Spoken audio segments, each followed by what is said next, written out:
Dragi moji gledatelji, danas ćete biti oduševljeni. Dati ću vam jedan specijalan recept za praktično najzdraviji kruh na svijetu. Ja osobno obećavam da će ovo biti najbolji kruh koji ćete ikada praviti u vašem životu. I ako ga se ispraksirate i radite na ovaj način koji vam budem rekao, biti ćete oduševljeni ne samo konzumirajući zdravog kruha, nego ćete značajno poboljšati vaše zdravlje. Pratite današnju emisiju, receptura će vam biti tu, kako se pravi, ovo će biti fenomenalno. Dragi moji gledatelji, kao što znate, ja vam desetljećima izučavam najbolje prirodne opcije liječenja. Isto tako kad govorimo danas o kruhu. Kruh je danas praktično izuzetno veliki problem velikom broju nas, jer ovo je standardni kruh koji mi jedemo, koji kupujemo u dućanima ili u pekarama i slično, puno puta ili zapravo skoro uvijek je izuzetno loš za naše zdravlje.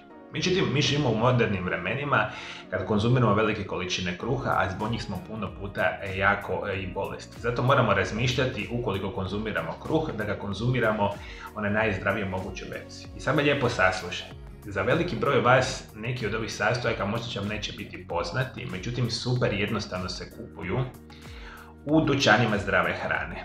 I jednom kada naučite kako se ovo pravi, vi to možete mjesečno 1-2 puta napraviti i imati praktično za cijeli mjesec ovaj fenomenalni kruh. On se dijeli u dva karakteristične faze kako se pravi. Imamo faze koje se nazivaju suhi sastojci, dakle suhe sastojke promiješamo u jednu dozu, i one mokre sastojke biti će u jednoj posebnoj verziji koju ćemo praviti. Na kasnije to sve sjedinimo i pravimo mješavinu u kojem pravimo kruh. I samo lijepo saslušajte. Sastojci za najzdraviji kruh na svijetu su vam sljedeći. 1 šalica sjemenki suncokreta, pola šalice sjemenki lana, pola šalice lješnjaka ili badema, 1,5 šalica zobenih pahuljica, 2 velike žličice čija sjemenki, 4 velike žličice psilium ljuskica, 1 mala žličica morske soli ili himalajske soli. To su nam suhi sastojci. Mokri ili tekući sastojci su 1 velika žličica meda, 3 velike žlice organskog kokosovog ulja i 1,5 šalice tople vode. Ajde lijepo mi saslušajte, moji dragi gledatelji. Dakle, imamo suhe, imamo mokre sastojke. Šta da vam kažem? Ovo mi je recimo za jedan kruh. Posebno napravite ove suhe sastojke koje sam napravio i posebno mokre i onda ih kasnije sjedinite. Kako ih sjedinite? Možete sa mikserom, ukoliko imate ajmo reći mašinu koja pravi samo mješavinu kruha, možete super isto tako. Međutim, veliki broj vas može to i ručno raditi. Dakle, mijesite dovoljno dugo dok ne napravite krasnu jednu štrucu. Unutra su vam izvanredno zdravi i bitni sastojci koji mogu značajno poboljšati vaše zdravlje. I kada pravite ovu vrstu kruha, možemo reći da sve sastojke dobro sjedinite dok ne dobijete tijesto koje postaje glatko, i ponekad ako trebate možete dodati 1 do 2 male žličice vode ako je tijesto recimo pregusto. Smjes izlijte u samu određenu posudu u kojoj nekoliko jako bitnih informacija. Dakle, rekli smo da se sad napravi tu smjesu za sami kruh. Obavezno, ostavit ćete u jednoj posudi minimalno 3 sata neka ostoji. Dakle, prekrijte posudu sa folijom i sa krpom i minimalno 3 sata neka ostoji. Ukoliko imate opciju, još bolja verzija da napravite ovakvu mješavinu, recimo predvečer ili kasno navečer, i onda ostavite preko noći, neka cijela smjesa se polako sažme u nešto što će biti fenomenalno. Nakon toga, recimo minimalno 3 sata ili preko noći, uzmite ponovo mješavinu, oblikujete samu štrucu za kruh i postavit ćete u kalup za pečenje. Kalup za pečenje može biti standardni, može biti onaj silikonski što je recimo često jednostavno za korištenje. Stavite unutra mješavinu kruha i stavite u pećnicu. Dakle, pećnicu zagrijte na 180 stupnjeva prije nego što ste počeli peći kruh. Kako bi ga trebali peći? Ovo je jedna onako super jednostavna verzija. Stavite kruh unutra i pecite 20 minuta. Nakon 20 minuta izvadite kruh, izvadite iz kalupa i okrenite kruh i ponovo vratite u pećnicu, ali na naopaku verziju. Dakle, mijenjamo poziciju kruha 20 minuta sa jedne strane i 20 minuta sa druge strane.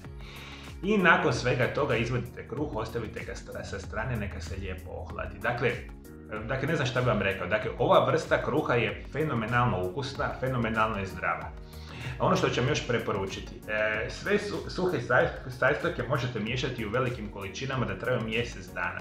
Tako ja osobno pravim kruh da izradim ovaj recept puno jednostavnije. I kada želim napraviti veliku količinu kruha, uzmete recimo 3 velike šalice suhih sastojaka i zatim umiješate tekuće sastojke i stavite prije pečenja. Dakle, ovo sve što sam rekao vam je verzija za jedan kruh. Ako želite napraviti, pričam napamet, 5 kruha mjesečno, onda ćete uzimati novu dozu, napraviti na 5. I suhe sastojke stavite u jednu posudu staklenog tipa, sve ih zajedno pomiješajte i onda kasnije samo uzmete par šalica, to će vam biti super jednostavno. I pomiješate ove mokre sastojke, napravite i onda svaki dan, zapravo jednom tjedno napravite kruh. Nekad možete trebati 2 kruha. Kruh vam može ovakav stajati bez problema do 4 do 5 dana. Ovo je tako fenomenalan kruh. Ukoliko ne želite da vam stoji 4 do 5 dana na jednom mjestu, možete ga lijepo izrezati i staviti ga u duboko zamrzavanje i sutra dan kada hoćete konzumirati, samo ga ostavite neka se ostavi. Dakle, ovo je praktično najzdraviji kruh na svijetu.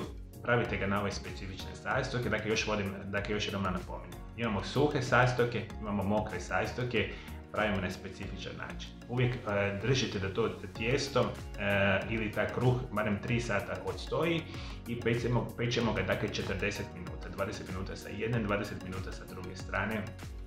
Biti ćete oduševljeni, dakle obećavam, ovo će biti najbolji kruh koji ste ikada u životu jeli.